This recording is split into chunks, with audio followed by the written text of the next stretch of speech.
On va en parler justement de ce deal qui fait forcément beaucoup causer aussi du côté de Wall Street. On va retrouver Grégory Volokin à New York, le président de Mescard Financial Services. Grégory, bonjour. Deal à 4,4 milliards d'euros, on le disait. Peut-être que Bruxelles dira son mot, mais gros deal quand même pour FedEx qui va rattraper son retard sur le continent européen. Retard avec UPS notamment, hein, Grégory.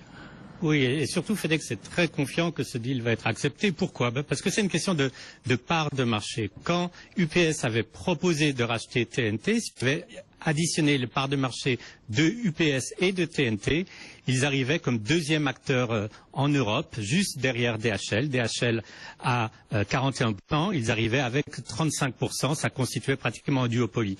Dans le cas du rachat de FedEx, de TNT. TNT n'a tout juste 10% de part de marché actuellement en Europe et la même chose pour FedEx. Ils arriveraient donc à 20% de part de marché derrière UPS qui a 25% et bien derrière DHL donc qui en a 41%. Donc un acteur qui deviendrait troisième, c'est pas vraiment une source de problème antitrust en principe, d'autant plus qu'ils feront sûrement une ou deux petites divestitures et les marchés en tout cas restent très bien pour FedEx. Le titre est en forte hausse ce matin. Ils vont aussi maintenir leurs dividendes, donc une grande confiance que ce deal va arriver à son terme. Oui, on verra ce que fait le titre FedEx et en tout cas TNT Express gagne près de 30% depuis ce matin du côté d'Amsterdam. Il y a un autre gros deal dont on parle un petit peu moins, Grégory, là, deal à 5,5 milliards de dollars. Ça se passe dans le secteur informatique. C'est Informatica qui se fait racheter par le fonds Permira. Un gros deal là aussi pour le coup. Hein. C'est un très gros deal. Informatica est peut-être pas tellement connu, mais c'est un des principaux acteurs des services informatiques dans le cloud.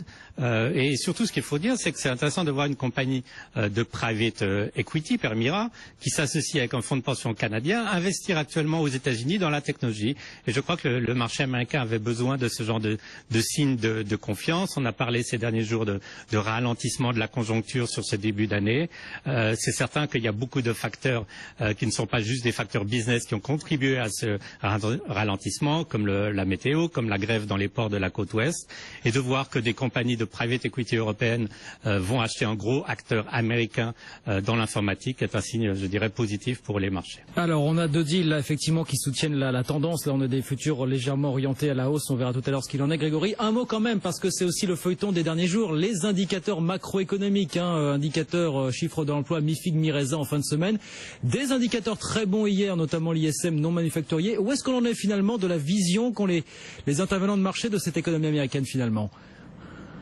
Ils aimeraient avoir une vision plus claire, c'est certain. Donc pour le moment, ils expliquent la déception du chiffre de l'emploi, comme je le disais, par des facteurs extérieurs, que ça soit un hiver très rude, que ça soit cette grève dans les ports de la côte ouest. Et ils ont été très rassurés par aussi bien le market que l'ISM de hier, qui, dans le secteur des services, montre qu'en fait, la croissance est toujours là. C'était des chiffres pour le mois de mars et des chiffres qui étaient arrivés avec au-dessus de 56%, ce qui montre en fait qu'il n'y a pas eu de ralentissement, au contraire, au mois de mars aux États-Unis. Donc l'espoir, c'est qu'en fait, on va sortir de l'hiver comme l'année dernière, exactement la même image que celle de l'année dernière.